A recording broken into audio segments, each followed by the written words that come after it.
Bom, então a aula de hoje é acessar uma API web. Então, existem basicamente duas formas de você acessar servidores aí para trabalhar com cadastros, para fazer login, para fazer toda essa parte de armazenamento de dados remoto. Você pode usar o Firebase, que é um dos mais utilizados, ou você pode criar a sua própria API web para trabalhar com os dados. Isso depende estrategicamente da empresa que você trabalha. Tem empresa que gosta de usar o Firebase, tem empresa que gosta de fazer sua própria aplicação de API para manipular e armazenar os dados. Não diria que tem um melhor ou pior, vai depender do contexto da empresa que você trabalha, nos objetivos dessa empresa. No nosso primeiro slide aí, tem uma definição do que é API. Acho que muitos de vocês já devem ter ouvido falar bastante sobre isso, mas talvez não tenha uma definição muito clara sobre o que seja uma API. Então vamos lá. Interface de programação de aplicações, cuja sigla API provém do inglês Application Programming Interface. É um conjunto de rotinas e padrões estabelecidos por um software para a utilização das suas funcionalidades por aplicativos que não pretendem envolver-se em detalhes da implementação do software, mas apenas usar seus serviços. Então, a API, na verdade, nada mais é do que um conjunto de rotinas de software que são... As APIs são consumidas por programadores. Os usuários das APIs são programadores. Então, a ideia de utilizar uma API é você não se envolver com detalhes de como essa API foi desenvolvida. Esse é o conceito de API. Não vai ser muito útil esse conceito para nós, porque nós vamos construir a API. Então, a gente não vai conseguir, não seremos apenas consumidores de uma API, a gente vai construir uma API que vai acessar banco de dados, que vai acessar recursos na web. Então, não tem como você não se prender aos detalhes dessa API, já que você vai construir a mesma. A API, o conceito de API nada mais é do que uma forma de comunicação entre sistemas. Elas permitem a integração entre dois sistemas em que um deles fornece informações e serviços que podem ser utilizados pelo outro, sem a necessidade de o sistema que consome a API conhecer detalhes de implementação de software. Bom, aqui no contexto de programação para dispositivo móvel, nós iremos construir uma API que irá acessar bancos de dados, manipulação de bancos de dados e desenvolvimento de banco de dados.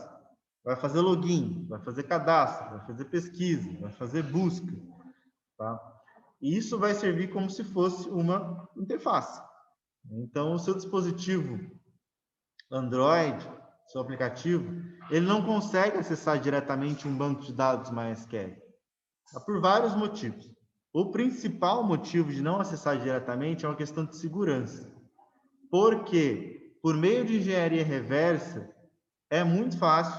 Tem vários sites na web aí que você sobe o APK do seu aplicativo e você consegue recuperar o código-fonte do aplicativo.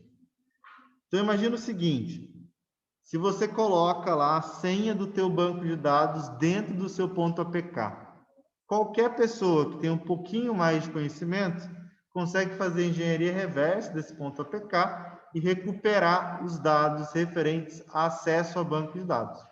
Então, é uma falha de segurança gravíssima, senhas de banco de dados, tanto em arquivos .exe, arquivos compilados, né, .exe, quanto aplicativos ou aplicações web. Então, senhas de banco de dados não devem ficar em aplicações que o usuário tem acesso, justamente pelo fato de, se ele fizer engenharia reversa, ele recupera todos os credenciais do banco de dados. E aí ele só faz lá um drop table, né? Sai apagando as tabelas do seu banco de dados, ou atualizando de forma errada, né? Vai lá, faz um update todo zoado no teu banco e torna o seu banco de dados inutilizado. Então, é uma medida de segurança. Para isso, nós costumamos utilizar APIs. Então, como é que vai funcionar a ideia? Então, nosso aplicativo, por meio da internet, ele faz uma requisição para a API. A API está localizada no web server, faz acessos a banco de dados quando necessários e retorna uma resposta para o aplicativo. Então, a API ela vai ser um intermediário entre o acesso ao banco de dados e o seu aplicativo. Essa mesma arquitetura é utilizada para desenvolvimento de sites. Até a mesma API, muitas das vezes, é utilizada tanto do lado a mesma API é utilizada para site e para o aplicativo. Então, do lado esquerdo, aí onde está web app em browser, pode ser qualquer tipo de aplicação.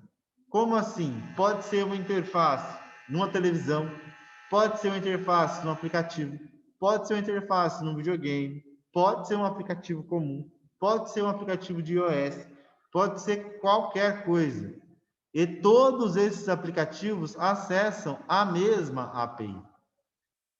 A ideia de construir uma API utilizando esse conceito também permite uma enorme economia de código. Imagina se você tivesse que construir um programa completamente do zero para Android, outro para iOS, outro para funcionar no site, outro para funcionar na televisão, e assim por diante. Isso ia te gerar um gasto muito grande de tempo no processo de desenvolvimento. Quando você trabalha com o conceito de API, qualquer interface gráfica pode consumir essa API. Seja uma televisão, uma geladeira, um smartphone, de qualquer desses fabricantes, consegue consumir essa API, utilizar essa API.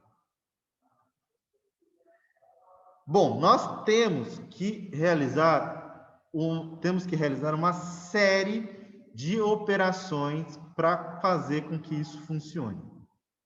A gente precisa, primeiramente, configurar um servidor web para nós testarmos a nossa API. A gente está no slide 5. Nós estamos acostumados a trabalhar com o XAMPP. Então, a gente vai continuar usando o XAMPP.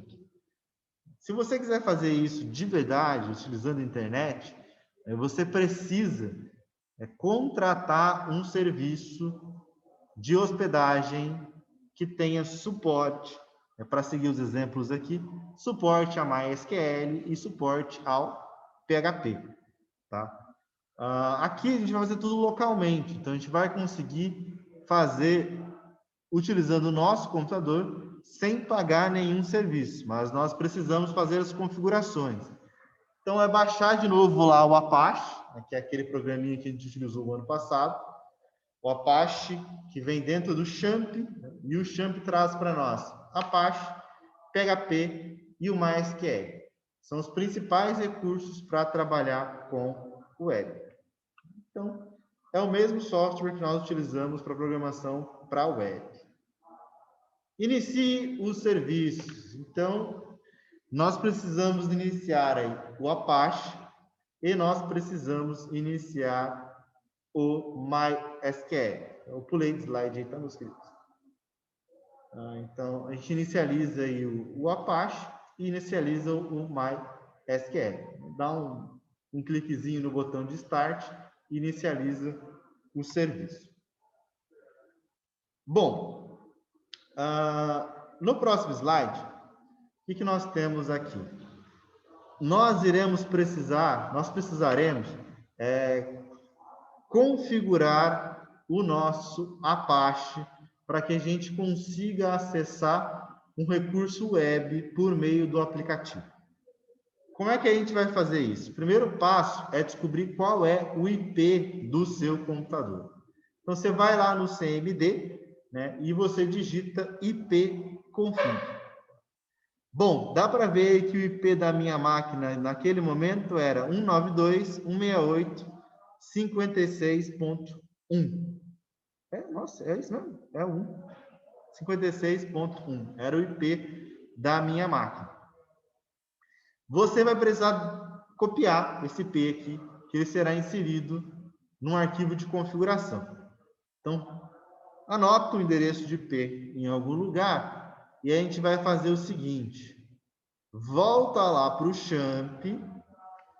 Você vai clicar ali no botãozinho de configuração e você vai escolher a opção Apache httpd.config. Esse arquivo, ele possui todas as configurações relacionadas ao funcionamento do servidor Apache. Então, você abre esse arquivo, ele é um arquivo de texto e ele estará visível aí no nosso slide 9.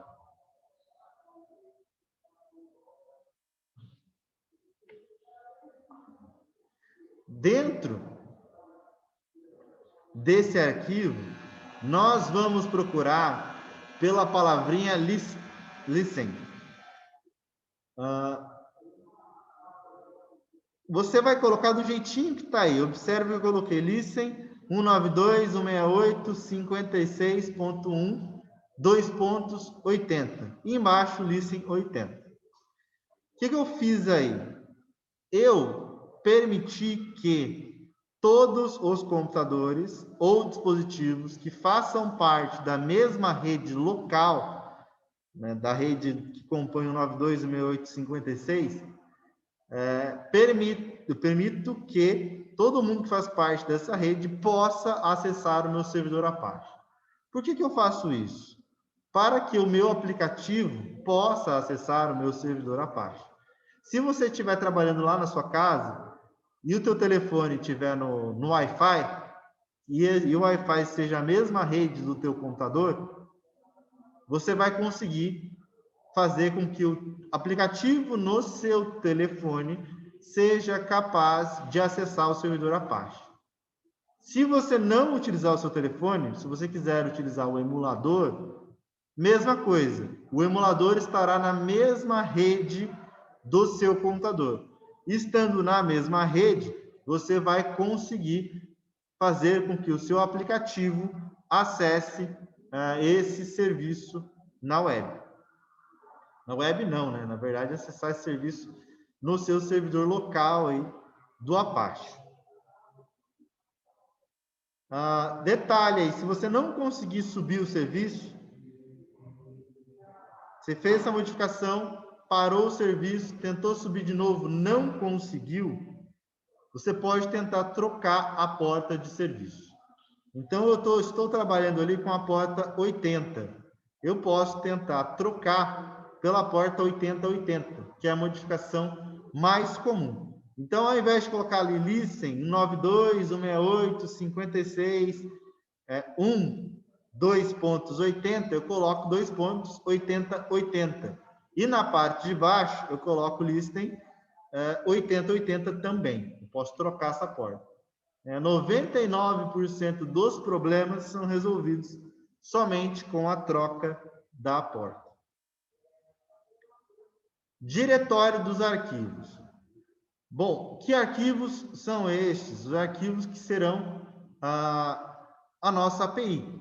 Então, a gente vai construir uma API. Onde é que nós posicionamos esses arquivos? No servidor. O nosso servidor Apache está configurado na nossa própria máquina. Existe um local específico onde você deve armazenar os seus arquivos.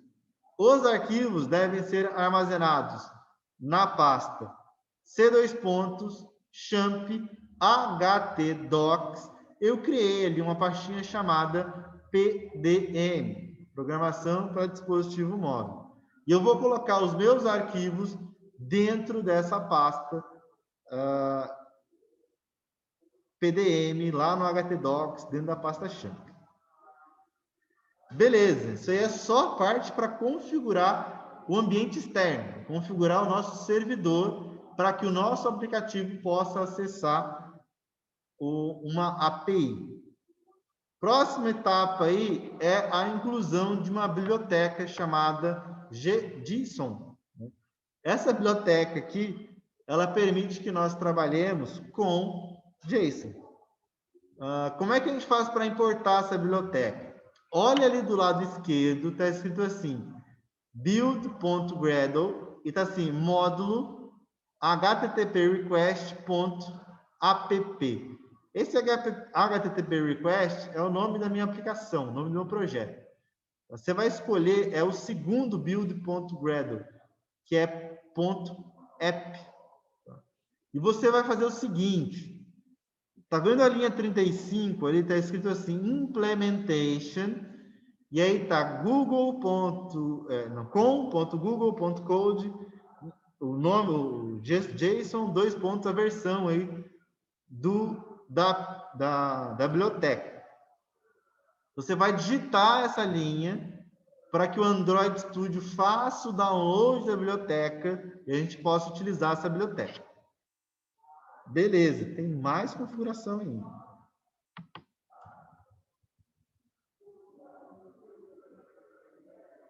Do lado do PHP, como é que vai ficar?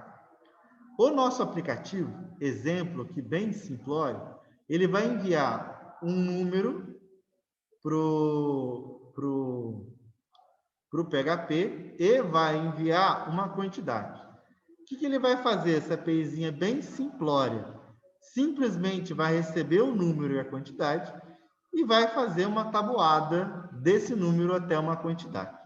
Então, por exemplo, se o número for 3 e a quantidade for 30, ele vai fazer 3 vezes 1, 3 vezes 2, 3 vezes 3, até 3 vezes 30. É isso que essa APIzinha vai fazer. Observe o seguinte, a primeira linha do PHP ali tá assim, data igual get dados. E aí tá assim, objeto igual JSON decode data. O que o nosso aplicativo vai enviar para o PHP é esse get. Esse get dados é o que será enviado para o PHP. O PHP vai pegar esses dados aqui que ele recebeu via get e vai armazenar na variável data. Na segunda linha, está assim, objeto igual JSON decode data. Ele vai pegar os dados que vieram lá do PHP que vieram lá do aplicativo e vai decodificar para um objeto JSON. E eu consigo recuperar os dados separadamente. Como assim? Olha a terceira linha. N vai ser igual ao objeto na propriedade número. Olha a próxima linha. Quantidade vai ser igual ao objeto à propriedade QTD. E aqui embaixo, eu simplesmente faço a construção aí da minha tabuada do número até a quantidade que veio como parâmetro. Então, dados aqui é simplesmente tudo que o aplicativo enviar para o PHP. E eu consigo pegar estes dados e armazenar no objeto JSON. O objeto JSON tem a propriedade número, tem a propriedade de quantidade. Esse exemplo é muito simplório, mas trocando o exemplo, o objeto poderia ter a propriedade de nome, a propriedade de CPF, a propriedade de e-mail, a propriedade de senha. Isso vai depender do que você, lá do lado do aplicativo, faça.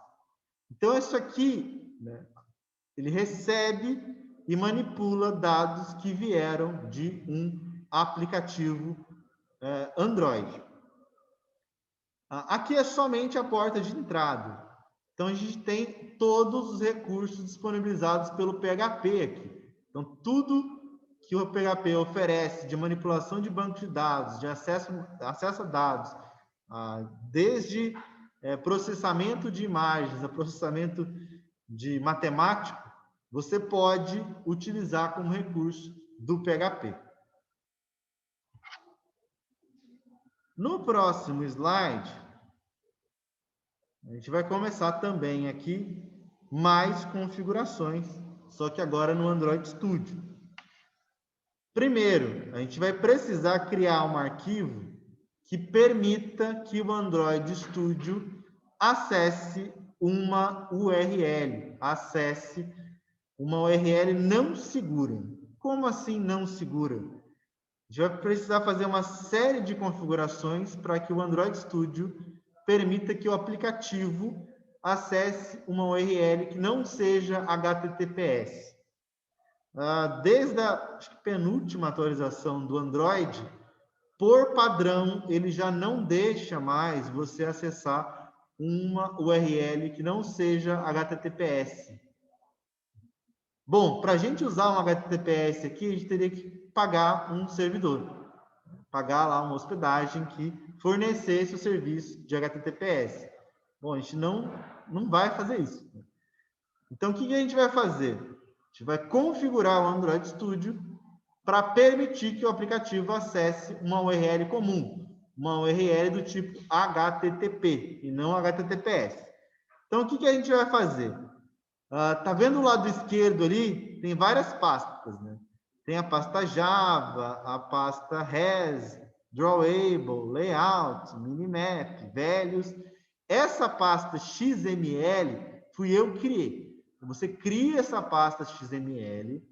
Dentro dessa pasta XML, você cria um outro arquivo. Você vai salvar esse arquivo com o nome de Network Security config.xml. Abre esse arquivo dentro do próprio Android Studio, ele vai estar em branco, e aí você vai colocar a seguinte configuração. Você vai digitar esse XML. O que esse XML representa?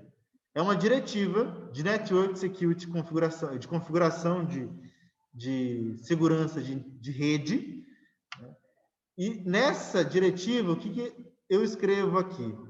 Basicamente, é uma propriedade aqui, Clear Text Traffic Permitido. O que isso significa? O Clear Text aqui é texto limpo. Clear Text, texto livre. Texto livre é permitir tráfego de texto livre. O que isso significa? Que eu vou permitir que o Android possa trafegar dados com uma URL web, com um serviço web, com uma API, sem que esses dados estejam criptografados, sem que eles sejam HTTPS. Com HTTP comum, eu consigo acessar. Então, esse arquivo é uma das partes da configuração para que eu consiga fazer isso. Na sequência, nós vamos lá no arquivo androidmanifest.xml. Tá vendo em azul aí? Esses dois retângulos são as duas configurações que nós vamos ter que modificar. A gente vai modificar ali na parte superior, primeiramente, permissão para acessar o estado da rede e, na sequência, permissão para acessar a internet. Eu preciso dessas duas permissões para que eu consiga fazer uma requisição HTTP. Então, observe que está assim, uses permission. O usuário permite acesso ao estado da rede e o usuário permite acesso à internet. O arquivo Android Manifest, ele regula o uso do hardware. Basicamente, ele define o que é que você pode acessar ou não relacionado a hardware. Então, se eu precisar, por exemplo, usar o câmera do meu telefone, eu terei que fazer uma modificação no arquivo Android XML. Se eu quiser acessar recursos de hardware de uma forma geral, eu preciso especificar isso no Android Manifest.xml. Então, nesse exemplo aqui, eu estou definindo permissão, configuração para acesso à internet. Lá na parte inferior, o que eu tenho ali? Android, outro retângulo azul. Android uses Clear Text Traffic. Também para que eu possa transmitir dados de forma não segura, de forma HTTP comum, sem usar o HTTPS. E embaixo eu coloquei assim, Android, Network Security Config. O que eu fiz aí nessa diretiva? Eu fiz a vinculação daquele meu arquivo XML. Observe que eu coloquei assim, @XML, para eu poder acessar a minha pasta XML. Na pasta XML, eu vou acessar o arquivo Network Security Config. Não está .xml aqui, não precisa, é normal, assim mesmo que a gente coloca. Que é aquele arquivo que nós criamos anteriormente. Beleza, eu acho que de configuração a gente terminou. Né? 15 slides só para configurar a nossa ferramenta aqui para trabalhar. Slide 16. Mapeamento de dados e construção da URL. A gente vai usar esse hash mapzinho aqui. A gente já usou ele no exemplo anterior, de como gravar lá no Real Time Database. Mas observe o seguinte. Todo esse código aqui, ele está no nosso onCreate. Tá? Então, ele vai ser executado quando o aplicativo carregar. Eu criei lá val dados igual a hashmap. Construir um novo hashmap. Quando eu construo o hashmap, eu posso fazer esses dois pares aí. Observe, eu coloquei o array associativo ali, né? Eu mapeei o número igual a 13, mapeei quantidade igual a 20. Poderia fazer de outras formas, poderia colocar assim, nome do usuário igual a alguma coisa, CPF do usuário igual a alguma coisa, RG do usuário igual a alguma coisa, e-mail do usuário igual a alguma coisa. Então, aqui você mapeia de acordo com a sua necessidade. Lembra da biblioteca JSON, que a gente fez a configuração lá do implementation da biblioteca? Aqui a gente faz a instância dessa classe aqui, val JSON igual a JSON. Instanciamos essa classe e observe que eu vou fazer o seguinte, var get igual. Var get do tipo string vai ser igual json.toJSON dados. Observa que minha variável dados ali é um hash map, não é uma string. Eu vou passar para string e para o padrão JSON o meu hash map. Para que eu faço isso? Para transmitir isso via GET para o usuário. Então, observe assim, na próxima linha, val URL vai ser igual a http://. Tá vendo esse IP que está aí? É aquele IP que a gente configurou lá no nosso Apache. Então, eu coloquei aqui o IP 192.168.56.1 /PDM, aquela pasta que eu criei anteriormente, e eu vou acessar aquele arquivo que é o PHP que eu mostrei para vocês anteriormente. Calc, escrevi errado aqui, tabuada.php. Na sequência, eu coloquei aqui um sinalzinho de interrogação, dados igual, mais get. Esse dados que está aqui é justamente aquele dados que eu recupero lá no PHP. E eu vou pegar esses dados e vou fazer o seguinte, dados igual mais get. Quem que é get? É o meu mapeamento aqui, o meu hash map que eu passei para string.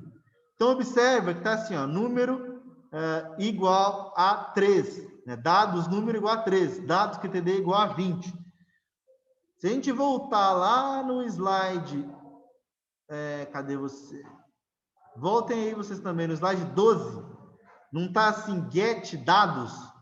Esse get dados que está aqui, ele foi definido lá no nosso slide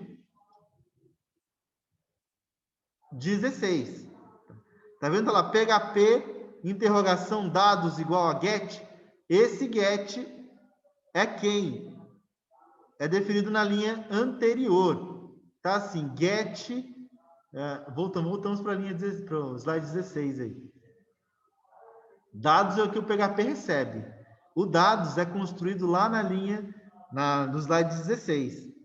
Então, tá assim, ponto PHP, interrogação, dados igual. Dados é a variável que eu recupero lá do lado do PHP. Vai ser igual ao quê?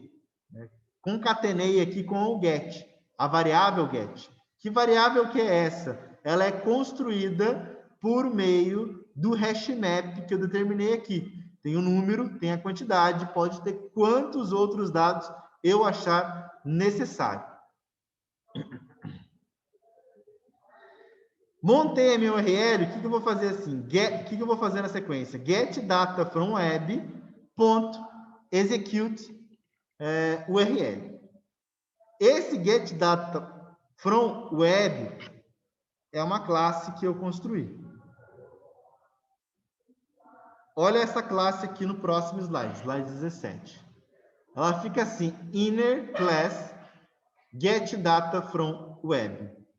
O que essa classe faz? Ela faz uma requisição assíncrona, fora da linha de processamento atual. Basicamente, o que eu faço aqui é abrir uma thread para que, se o seu celular tiver dual-core, quad-core, octa-core, pode ser que ele saia de um processador e execute essa tarefa em uma outra linha de processamento. Ele execute essa tarefa em um outro processador. Que tarefa ele vai executar em outro processador? Observa que está aí, val URL igual a URLs na posição 0. Esse URLs aqui é o que eu defini lá no onCreate lá. É o caminho da URL que eu defini lá no 92, no 68, ele vem aqui no meu array na posição 0.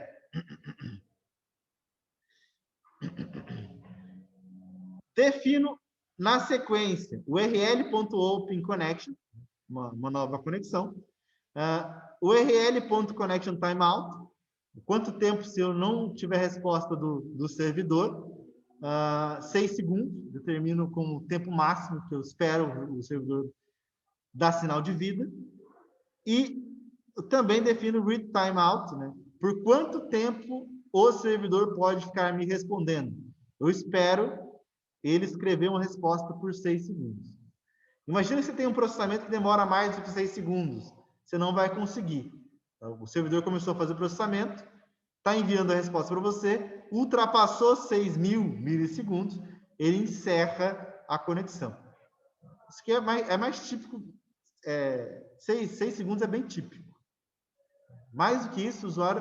Na verdade, se passar mais do que 3 segundos, o usuário já fica louco. Né? Estamos deixando muito aqui, né? 6 segundos. Var resposta vai ser igual. String to string. O que eu estou fazendo aqui? O que é esse input string aqui? Essa parte da execução, ela é transferida para a parte de baixo. O PHP, ele escreve dentro de uma página. Ele escreve. É um texto. E esse texto, ele é armazenado dentro da variável resposta. Essa variável resposta contém o que o PHP escreveu como resposta. Então, se ele escreveu lá, cadastrado com sucesso, o que vai estar dentro da variável resposta é cadastrado com sucesso. Se ele escreveu lá erro de conexão, o que é que vai vir para dentro da variável resposta? É erro de conexão. Essa variável resposta simplesmente retorna o que o PHP retornou como resposta. É como se fosse uma página HTML, uma página web mesmo. Só que resposta tem conteúdo de toda a página web dentro da variável resposta. No nosso exemplo aqui, o que vai ter? Tabuada de um número. O que tem dentro de resposta? Tabuada de um número. Que é isso que o PHP retornou como resposta. Se o PHP não for capaz de processar os dados e o PHP efetuar algum erro, mostrar algum erro, dentro de resposta vai ser o erro que o PHP mostrou. Então, resposta nada mais é do que a execução daquele arquivo que eu determinei o seu caminho. Na sequência, o que eu faço aqui? var lbl resposta, textview. É aquela coisa básica para nós trabalharmos com um label. Find view by ID, resources, dos recursos, eu quero acessar o ID de que elemento? LBL resposta. LBL resposta.text é igual a resposta. Essa resposta aqui é o que veio do PHP. A outra função que está aqui é o string to string, nada mais é do que ele pegar todas as linhas que vieram como resposta do PHP e armazenar dentro da variável result. E essa variável result é que, de fato, vai para dentro de resposta. Como é que fica o nosso código completo? Fica grande.